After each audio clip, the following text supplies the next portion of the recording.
La Bible ne précise pas d'âge particulier pour se marier. Elle parle plutôt en termes généraux du mariage, réservé à ceux qui sont adultes. Ruth 1, 12, 13. La langue et la culture de la Bible soutiennent fortement l'idée que la puberté, au minimum, est une condition à remplir avant de devenir le conjoint de quelqu'un. Cela correspond à l'un des objectifs historiques du mariage: concevoir et élever des enfants.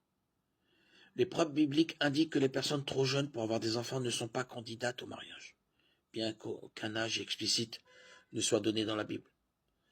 Il est raisonnable de se pencher sur les pratiques du judaïsme antique pour des considérations culturelles sur l'âge approprié du mariage. Selon la tradition, les garçons n'étaient pas considérés comme des hommes et donc inaptes au mariage avant l'âge de 13 ans. Les filles n'étaient pas considérées comme des femmes avant l'âge de 12 ans. Ces âges correspondent plus ou moins au début de la puberté. Bien que ces âges puissent nous sembler trop jeunes, ils ne sont pas des âges inhabituels pour se marier historiquement. Ce n'est qu'au cours du siècle dernier que l'âge moyen du mariage a glissé vers la fin de la vingtaine et le début de la trentaine. Il est important de rappeler que la maturité est souvent utilisée comme critère pour autoriser la sexualité et le mariage est hautement culturel. Dans les pays occidentaux modernes, on n'attend généralement pas des gens qu'ils soient autonomes avant d'avoir presque 20 ans, voire plus tard. Cependant, pendant la majeure partie de l'histoire de l'humanité, on attendait des gens qu'ils grandissent beaucoup plus tôt. L'âge du mariage était normalement jeune, car on attendait de chacun qu'il mûrisse socialement et émotionnellement plus rapidement qu'aujourd'hui. Après, et non pendant la puberté, lorsqu'elle est en âge d'aimer, qu'elle est prête pour le mariage.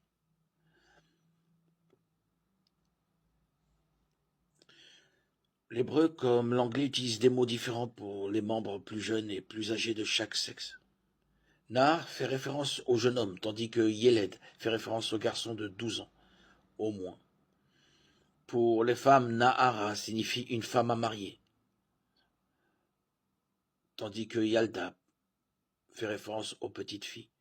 La langue hébraïque soutient également l'idée que la puberté est une condition pour un mariage légitime. Ézéchiel 16 contient une métaphore de la relation de Dieu avec Israël. Dans ce passage, Dieu prend soin d'Israël, représenté comme une jeune fille orpheline à divers stades de développement. Le Seigneur voit d'abord sa naissance, puis la regarde grandir. Tu as grandi, tu as grandi, tu es entré dans la puberté, tes seins se sont formés, et tes cheveux ont poussé. Plus tard, je suis passé, et quand je t'ai regardé et que j'ai vu que tu étais en âge d'aimer, j'ai étendu sur toi le pan de mon vêtement. Cantique des Cantiques, versets 7-8, chapitre 1. Dans cette illustration, c'est seulement après que la jeune fille a atteint la maturité physique, quelque temps après, que la demande en mariage est faite.